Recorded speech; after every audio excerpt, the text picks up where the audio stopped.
Ya, di tengah kondisi yang tidak menentu saat ini, terlebih sejak kejatuhan dari bank-bank di Amerika Serikat, emas kini tengah menjadi sorotan dari aset investasi yang menarik. Tetapi kini yang membingungkan adalah dulu orang tua kita mungkin mengenalkan kita terhadap emas dalam bentuk cincin, kalung, anting. Tapi kita sekarang juga paham bahwa yang diperdagangkan di Antam atau Pegadaian adalah emas yang bentuknya batangan ataupun logam mulia. Nah, kira-kira lebih baik nih untuk memiliki emas yang mana? Emas batangankah atau perhiasan? Langsung saja kita bahas dalam investasi emas bentuk perhiasan atau batangan ya. Masuk ke slide pertama.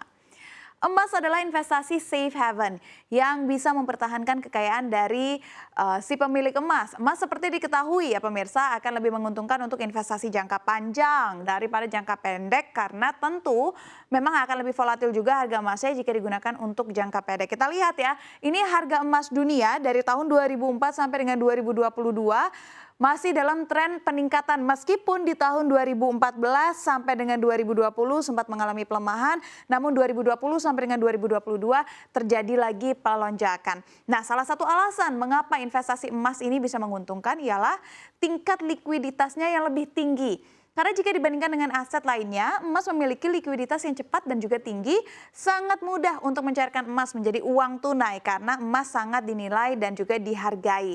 Nah, tapi emas mana nih yang baik untuk kita beli? Emas batangan atau emas perhiasan? Kita masuk ke slide berikutnya.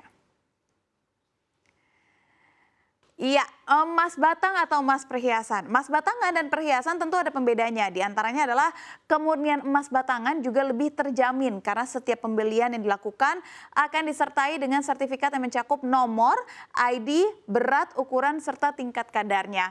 Hal ini tentu menjadi pertimbangan tersendiri bagi kamu ataupun Anda para investor untuk memilih investasi ini. Sebab sejumlah uang yang mau dikeluarkan akan lebih terjamin dan kamu bisa berinvestasi dengan rasa yang aman dan tidak semua orang memiliki akses yang mudah untuk bisa berinvestasi dalam bentuk emas batangan. Ini terutama dengan harga emas yang semakin mahal setiap harinya untuk membeli emas batangan ataupun logam mulia. Dan untuk itu kamu juga perlu membelinya melalui layanan penjualan emas batangan resmi seperti PT Antam dan juga PT Pegadaian.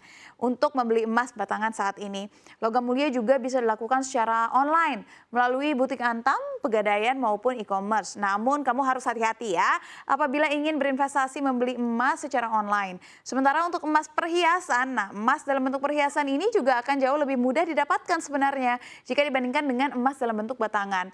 Ada banyak toko emas yang menjual emas dalam bentuk perhiasan, bukan hanya di kota besar saja, tapi di kota-kota tersebut, di toko-toko yang ada di pinggiran ibu kota juga bisa ditemukan dengan mudah hampir di seluruh wilayah kecamatan yang terbilang cukup jauh dari perkotaan ya.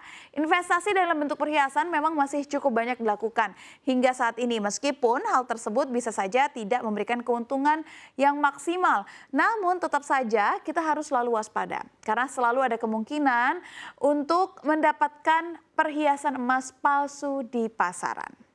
Apalagi tidak semua orang memiliki keahlian untuk mengukur kadar emas yang mereka beli. Untuk itu akan sangat penting bagi Anda untuk mempertimbangkan dengan baik di mana tempat Anda membeli perhiasan emas ya. Balik lagi seperti tempat Anda membeli perhiasan, maksud kami emas batangan.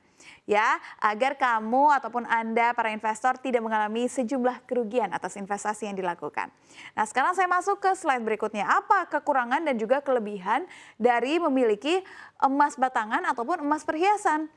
Nah, kalau misalkan kita lihat kedua bentuk emas ini memiliki kelebihan dan kekurangannya masing-masing. Nah, saya coba bahas satu-satu ya dari kelebihan emas batangan. Sudah lebih pasti dan lebih cocok untuk disimpan masa jangka panjang dan akan dicairkannya di masa depan seperti yang saya sampaikan tadi. Sementara kalau misalkan untuk emas perhiasan tentunya untuk mempercantik penampilan ya karena bentukannya juga sudah disesuaikan dengan aksesoris wanita ataupun pria pun banyak yang menggunakan sebenarnya. Lalu harga jual cenderung lebih tinggi karena tidak memerlukan biaya desain seperti perhiasan. Sementara kalau misalkan harga emas tersebut sudah dimasukkan oleh biaya desain, biaya kerja, biaya warna, itu semua akan membuat harga emas yang bentuknya perhiasan jauh lebih tidak affordable dibandingkan dengan emas batangan. Lalu kalau kita lihat juga Kekurangan emas batangan ini adalah membutuhkan tempat penyimpanan khusus ya. Bentuknya kan kayak gini ya, kayak batu bata. Kalau kita bawa ke rumah ya paling tidak kita harus punya safety box untuk disimpan. Pun kalau misalkan bentuknya kecil-kecil yang ada kartunya, kita harus memiliki wallet tersendiri untuk bisa menyimpan kartu tersebut. Tapi kalau misalkan kekurangan dari emas perhiasan, nilai jualnya rendah jika dibandingkan dengan nilai jual batangan. Karena tadi yang kami informasikan bahwa nilai jual emas batangan ini masih mengandung kandungan murni dari emas itu sendiri.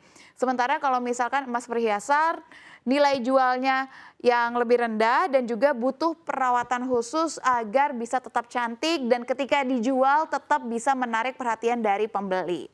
Kurang lebihnya ini pemirsa, jadi gimana? Sebenarnya sih nggak ada yang salah ya dengan investasi dari emas batangan ataupun emas perhiasan.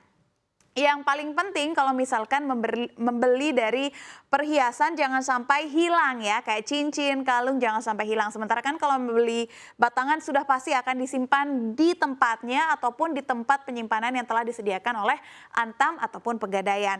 Jadi pemirsa, emas batangan ataupun emas perhiasan, pilihan investasinya tetap dikembalikan kepada Anda pemirsa.